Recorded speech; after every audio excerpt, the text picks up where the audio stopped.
Lesson number 4. Use keyframes in video in CapCut.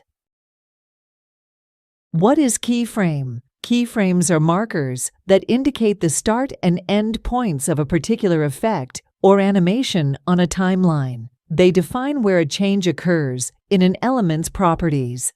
How keyframes work. Initial keyframe. The first keyframe marks the beginning of a change in the element's properties. Final keyframe. The second keyframe marks the end of the change. The software then calculates the intermediate states between these keyframes, creating the illusion of motion or transformation.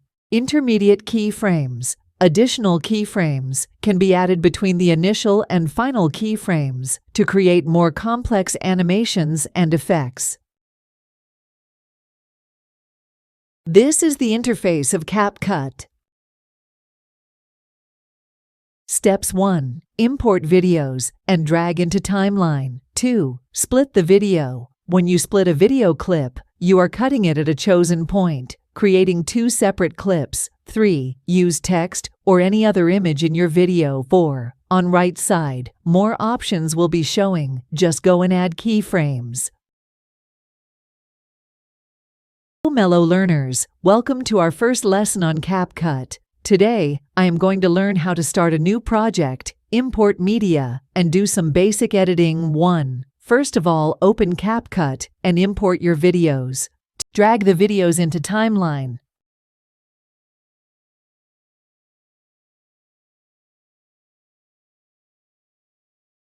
Go to top of the menu and select Text tool from the menu and drag it down and adjust it and write some text and decrease font size and expand the text. Go to Write Text Properties and go to Position and Set. Enable Keyframes option from the start of video and go to end of the video also and set or enable keyframes.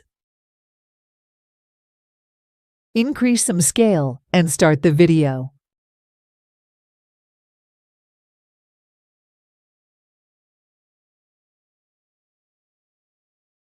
Great job, Mellow learners! You've just created your first video in CapCut. Once you're happy with your video, it's time to save and export it.